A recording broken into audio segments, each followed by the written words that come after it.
Hi, hi, this is Matt. False start. It's Tuesday, the Third. 3rd of November, 2020, lockdown. Today I'm speaking with Alan. Now, Alan completed the online practitioner training, the IEMT training, which started, what was it? I think it was 2 or 3 weeks ago today, I think wasn't it? the 6th of October rings a bell. Yeah, so, oh, yeah. So 4 weeks, yeah. Yeah, so 4 weeks ago today, then it actually started. Time goes weird, doesn't it? I was very ill last week, so I've lost the whole week. So the training was 3 days over Tuesday, Wednesday, Thursday, and then as part of the training, you need to go and do some case studies. That just means working with people free of charge to do some sessions with them, to write them up, and then to send them over for me to basically read through and make sure you've understood all the concepts and applied the techniques correctly. Alan submitted his just recently, just over the last few days. And he today I'm going to be issuing him his certificate, so he'll be able to be an actual member of the IEMT community. So, Alan, before you got into IEMT and the wonderful world thereof, what's your background? Yeah, so like a lot of people that were on the course, I come from a world of hypnotherapy, which sort of umbrellas quite a few techniques. The main ones being NLP, neuro-linguistic programming, a bit of hypnosis, and some life coaching. I've developed those over the last some 25 years, and some more recently, up to about a year ago. So that was my sort of general toolbox of where I kind of come from, and the type of issues that I deal with. That was the toolbox that I was using up until I come across IEMT. And can I ask, what kind of client work would you do in general? Would it be weight loss or smoking or confidence or any particular type? For the first sort of 2 years, I wasn't very too specific in what I was doing. I was just kind of spreading it out there, and I'd do anything anyone just turned up without being too defined. And it came across as people would say they have phobias of this or anxieties, and it all mainly stemmed around about anxieties and memories or belief systems that people have or believed that they had. And now that I've been going for a few years, I'm specialising into PTSD because of my military background. That's where I want to focus with people with PTSD issues. Okay, cool. So how was it that you heard about IEMT? Well, it was as I was doing some research that now I've got the relevant experience with phobias and talking to people. I want to go further into the specialisation of PTSD. In that research, that's where I come across yourself. It came up with IEMT yourself. I looked at some of your videos on YouTube.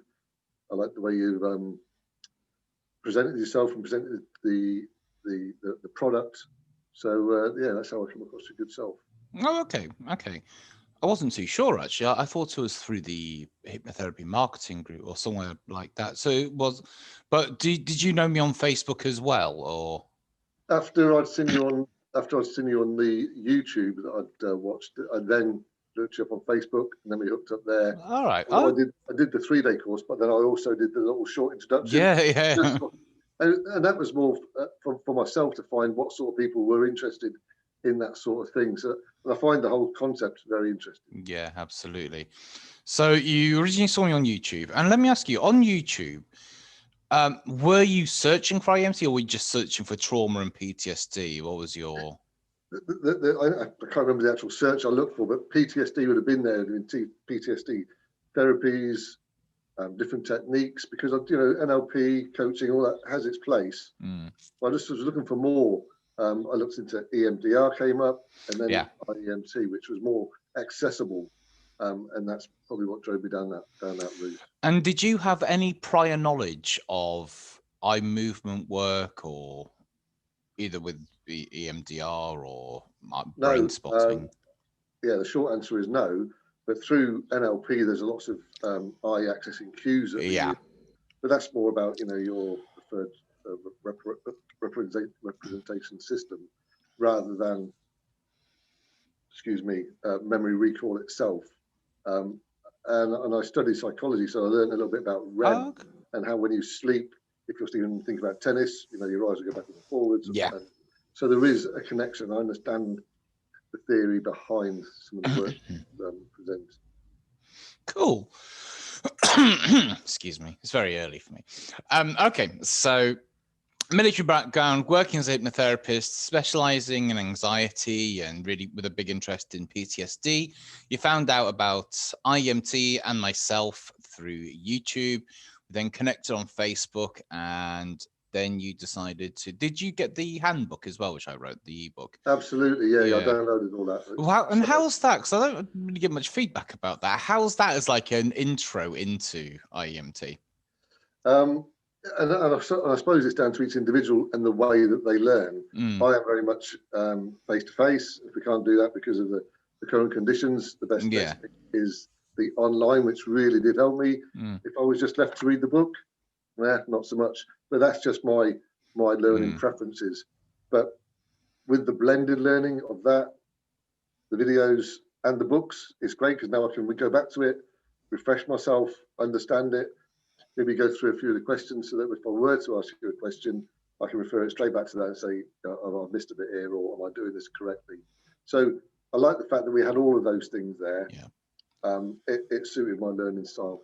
I'll put a link below, but basically I've written a book called An Introduction to IEMT, and it just goes through all kind of the concepts and how it works. Well, how it works, but I'm not quite sure on a neurological level, but basically how IEMT works as a model. And just loads of information and stuff in there. And I will put a link. If not, it's iemtacademy.com/ebook. And you can download it. It's completely free of charge. I won't hassle you with emails or anything like that. I'm not that proactive, to be perfectly honest. Excuse me. I should be. I should be doing courses every week, to be perfectly honest, but I'm not quite sure what's happened. So you came on the course. So you read the ebook and you'd seen the videos. So it was 3 days and it was about 4.5 hours per day. I know you've done lots of training courses and stuff in the past. I don't know how many you've done online.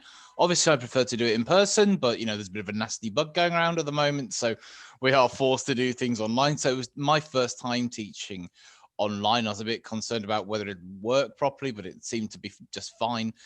So what was your experience like going through IEMT, as the structure of it, the content, what it was like seeing the reactions from people, what it was like having it done on yourself, but basically go. Once I eventually managed to get on, because that was a bit of a drama, just getting the link to work, that was from my point of view.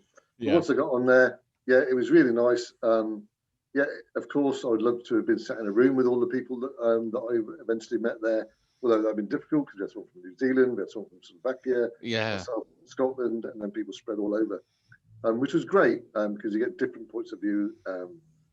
But I think the way that you set the tone for the training helped no end. And then when we broke up and went to our little training rooms, we were really keen to get on and meet each other, because I think it's really down to you setting that tone of, right, we're going to get out of this what you put into it. Let's just try these techniques. If anything, I think we could have all done with more time. And I know you were trying to stick to the time rules because everyone's got other things to do. But when we did break up and we went to separate rooms, it was great. Coming back and then talking about the experience. I remember I was the first one to volunteer and went through the process with yourself. I found that extraordinary. It was a real instant change. Having done something very similar with some modalities within NLP, it can be quite a long and drawn out process, and a lot of people having to articulate certain aspects of what they're feeling or what they're sensing, which sometimes isn't the easiest of things when it maybe English isn't their first language, or they're just not very articulate people. So that can be a little bit clunky, if you like. Whereas with IEMT, user told you memory, and then we do the business, and it was like magic wizardry in some regards. Although I do have a background in that, so I fully come with an open mind of what it was going to be about. I did have a bit of a eureka moment working with John. I know you interviewed John the other day, and he's volunteered his services to work with me again, and had such a profound effect on me. I'm kind of holding myself back a little bit because I know I'm going to have to go somewhere where maybe I need to think about first. But it was a very profound experience, very positive experience in lots of ways. It was great that I could do work on other people and get instant feedback. Whether it was luck or judgment, the team that was in the course, we just all clicked. The people I worked with, it was great. People from afar, and we've met up ever since. You know, we talk on Facebook. I've heard. And then we made other links since then. That's nice. So there is a wave of movement within us all, which is lovely. And you'll find as well that the IEMT community is a very nice, friendly community, because we all have this thing in common, that we all love this model and this way of working, and we want to use it with as many people as possible. And the reason why I make it so exercise heavy on the training is that I believe the more of the techniques you experience, the better the therapist you'll be. So IEMT is quite a strange thing, you know, moving your eyes and all that kind of shenanigans. It's quite a strange thing. But once you've experienced it, you can be much more empathetic when working with the client. Because I still get a massive buzz every time when I work with a new client, which isn't very much now. I don't really do much client work, but when you get somebody to do, like, you know, the simple demonstration at the beginning of a session, and it's just that when they actually move their eyes and something's changed for the first time, and it's just the look of sort of shock and bewilderment of, you know, what's going on here, where they can no longer access this negative experience, where before it was a movie and it was loud and bright and colorful and horrible, and now it's like almost laughable. It's kind of what it was. So the way that we do the training, the first day we do so let's go through it day by day. So the first day is emotions and memories, mainly, that we focus on. The second day we focus mainly on the identity work. I'm just thinking because the 2 day and the 3 days are different structure. So there's the identity work. And then the third day is much more to do with the other tools that we use around it for the PTSD and the physiological state accessing cues, the episodic time, I believe, is in there. And then obviously we talk about the certification. So let's talk about the first day. So the first day we do about the two main things. We go through the patterns of chronicity. First of all, as a therapist and somebody who works with people, what did you think about the patterns of chronicity that we use in IEMT? It was really interesting. And as soon as you started talking about them, how you could think about your clients and what category they'd fit into. And IEMT isn't a technique for labeling people, but it is to have categories of people to think, well, this is a starting block of someone. Absolutely. That may well change as you go through and talk to people. But there's the what if person, there's the maybe man. That's it, the maybe man. Sorry, yeah. The maybe man. That was just fitted into one of my clients so well, and he was forever procrastinating about stuff, and it just helps you to build a framework around how best to work with somebody as you start working with those people. But all the other techniques, it's good because I call it like a smorgasbord of techniques that you can pick and choose, and if that fits, great. If not, well, maybe this or maybe that, because we're people at the end of the day. We vary from hour to hour. We vary from event to event, you know, and that's something that I kind of got stuck with some of my previous techniques. It was like A plus B always equals C. Well, not so much. Yep. More open than that, and you can, you know, we have to generalize somehow to try and find out where maybe people's issues are, but it's not that rigid that you have to stick with that thought.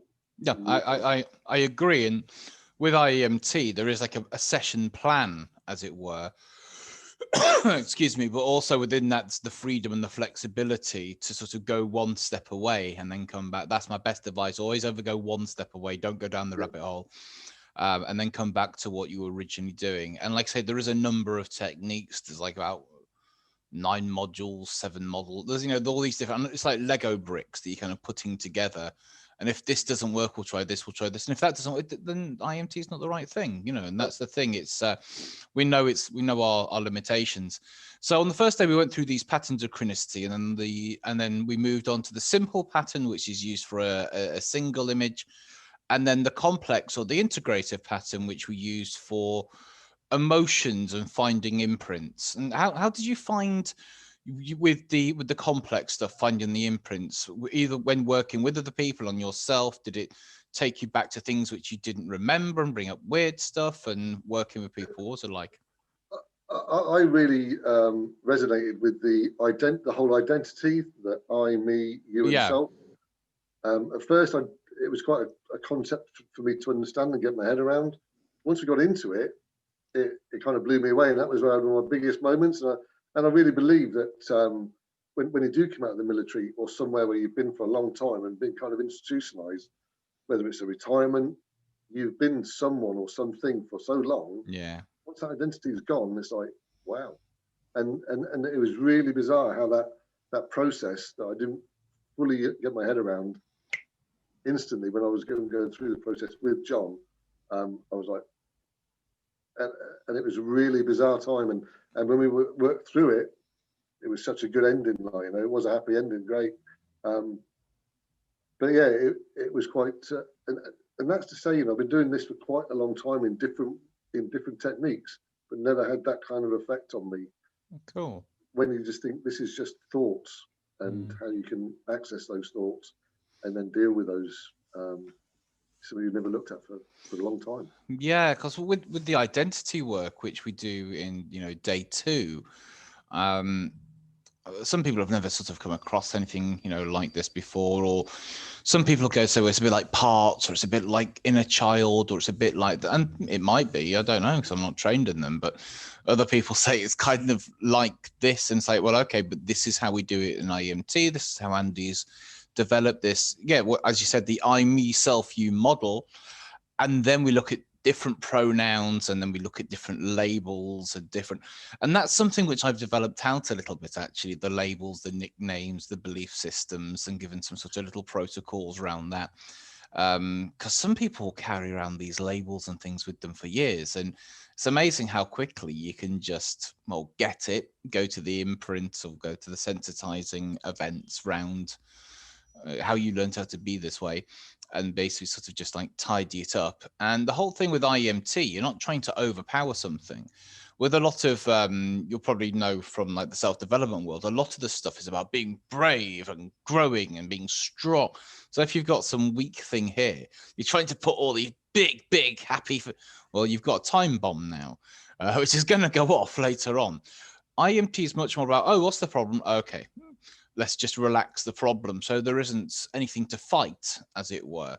So and that's why I really like IEMT. So it's about sort of diffusing problems rather than trying to overpower them. It's just finding out what sort of the triggers are and whatever it might be, and just diffusing it, just so you just sort of don't care about stuff and just let go of it. With my own experiences and the work I've done since, the word that's come up time and time again is from it doesn't mean anything right through to desensitization. Yeah. So you can remember the event, but it's just like I can remember yesterday was Monday, but it doesn't mean anything. Even some really what you thought initially were quite extreme thoughts, when you've gone through this process, you can go back to that thought and it's just, yeah, it's there, but there's no emotional attachment to it, if you like. I've heard so many people say basically it just changes the significance of the memory. Brilliant, yeah. And the word significant is significant. Significant. Yeah, ironically, it really is a very sort of powerful thing, that, and absolutely, and that's how it can change people, by finding these things that were really meaningful to them and allowing them to literally sort of let them go. And when you let them go, you can change who you are and what you do. without having to go against all the emotion and stuff. Before we move on. Oh. Sorry, yeah, just a key thing there. Just one thing you said there about how we change people. I think more than that, it's how people change themselves through our very simple, and they are simple techniques once you understand them. But to see that change, and I worked with one of my clients, and I've been the 4 or 5 sessions I've had with him with other techniques, and to go through this process, the next day when he came on, there was a significant just bodily change in his body language, in his smile. He just seemed more, I was going to say honest, but more authentic. It wasn't like he was just like, hallelujah. It was just, he seemed more controlled and more focused, which was something that he didn't have before. Do you know what? I don't like this term, but I find that when I work with clients, they become more present. Yeah, great word. Oh, sorry, just getting damn emails. Yes, you can come do the next course. I'm sorry, I'm just booking the next course in, people. Booking on, which is nice. So professional, these into. Just hold it 1 second. Sorry, 1 sec. Sorry, I have to collect a package there.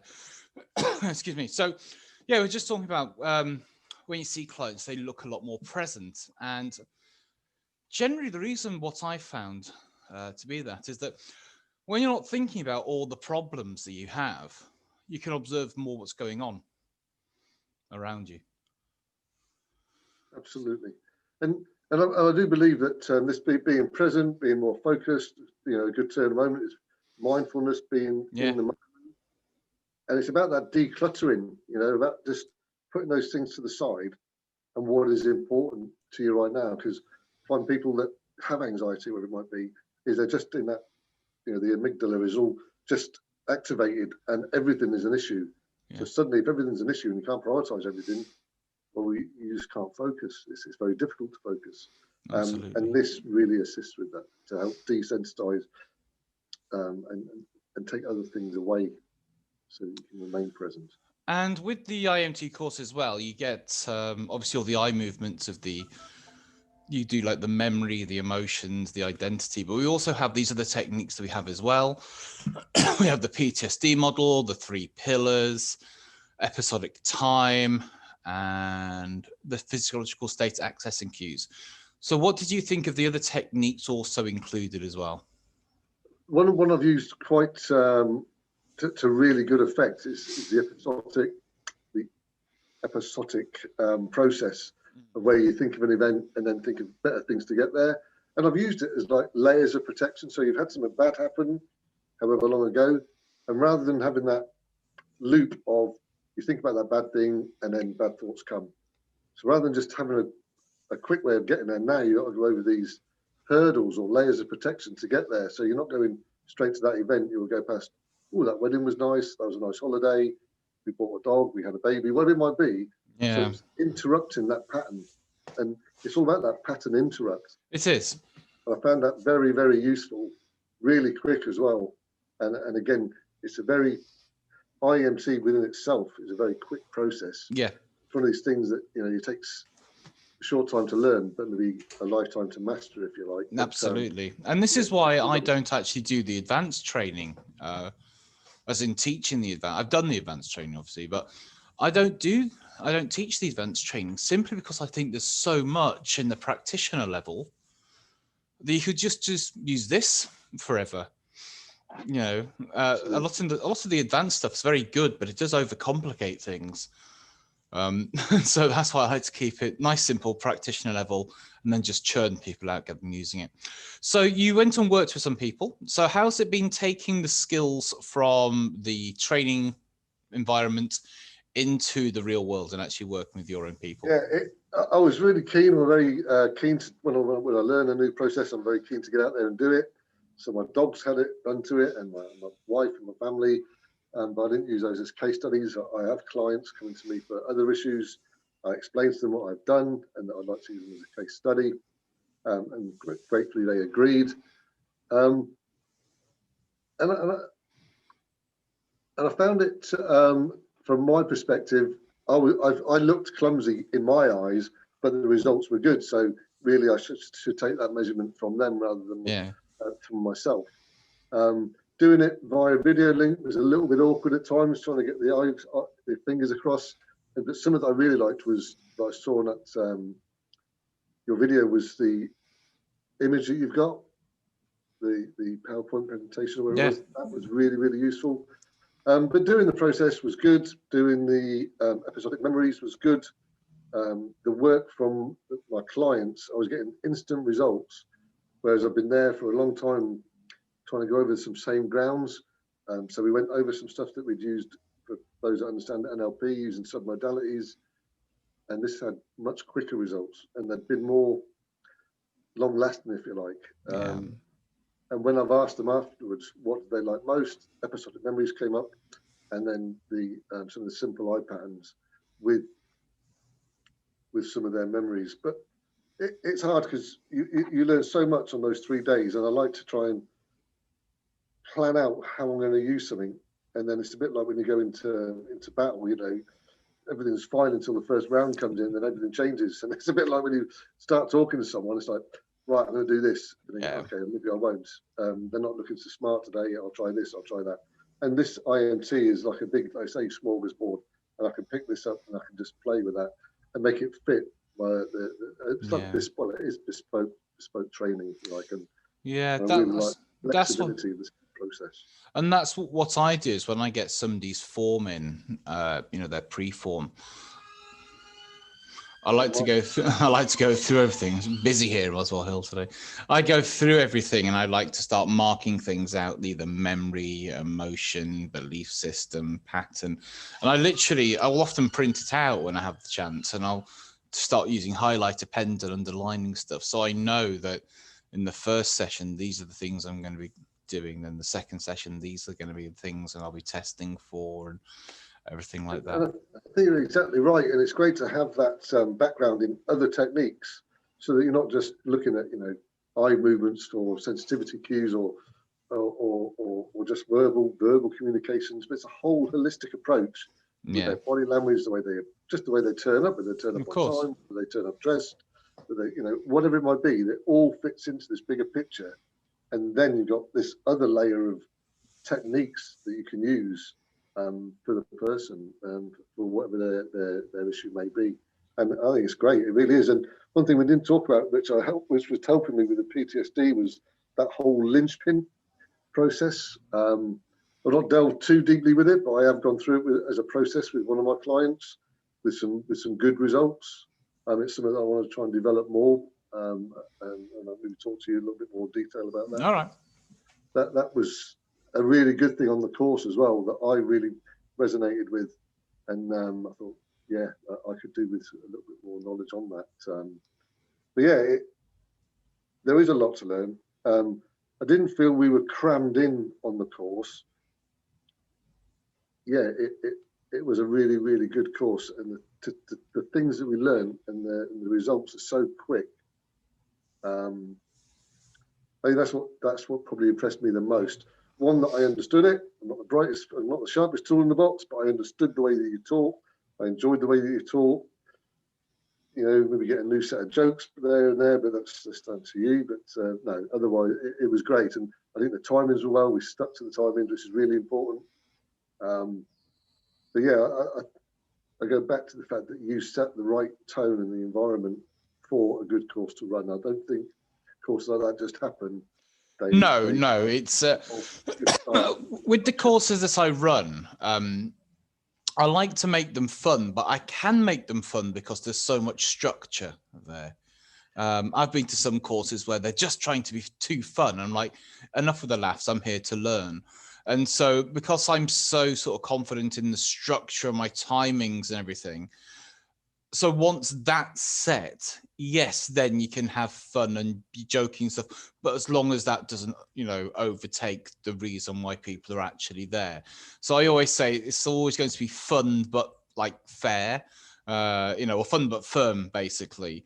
So we will be having fun as we sort of go through it, but people try to get too much. I'll be like, no, we need to actually sort of get on. And we didn't actually have it in this course, but sometimes some people get a bit too they're from like a different modality and they're just taught and about, you need to stop this because this isn't IEMT. Or I've been in the training room doing an IEMT training, and people have been doing a different technique, so I've had to stop them, say this is not kinetic shift, or this isn't whatever it might be, this is IEMT, we can't be doing other modalities. I'm sure it's all great, but this isn't the environment for it. But no, everybody worked really, really well together, which was great. I think the balance was right as well, because I don't think there was anything too emotional going on with people, but people were going through quite a lot, you know, and and most people were quite open about, there was a big shift there, I felt something move.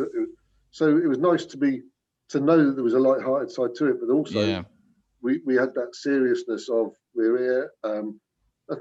And I know we talk about safe spaces and all that now with a little bit of a tongue in cheek, but that was, I did feel safe. I felt I was in an environment where I could speak out, and there was a freedom there, and no judgment, of course. Absolutely, and that's why I don't allow people to record it or anything like that, because it's you know, personal stuff does get shared. And obviously when you go into those private rooms, so if people are wondering what they are, Zoom has a function called a breakout room. So there's 10 people in a room, you create 5 smaller rooms and they all go off. It's like this, basically a breakout room. It's just 2 of you, so no one else can see in and stuff. So it's literally a locked room. It's just you working with one other person. So it does work very well. Cool. We're going to bring this to a close now. Any final words? Sounds like being sentenced to death here. Any sort of final words or anything you want to say to those people who are watching this thinking, do I need this in my artillery, in my sort of therapeutic kind of model? Any last things to say that... well, you know, I don't want to blow too much smoke up your good self like Matt, but you are a very good instructor. The training was really understandable, the paperwork and the documentation you've given us, and I know you're always there. And I've been on lots of courses that say, just give us a phone, drop us an email, we'll get back to you. And lo and behold, quick as a flash, nothing happens. So you are there, and you're dealing with things that I've, you know, tried to square away. Anyone that is thinking about doing this for their practice or for their interest, it's not expensive. Give it a go. It blew me away. I thoroughly enjoyed it. I can just highly recommend the course and Matt as an instructor. Thanks very much. Cool. Well, and do you want to promote your website before we go? Yeah, it's algregtherapy.com, mainly focusing on PTSD, ex-military or frontline personnel, but anyone really. Scared of spiders, I'll scare you away. But Matt, thanks very much. I really appreciated those 2 days, and look forward to working with you in the future. Thank you very much. Thank you. Cheers, mate.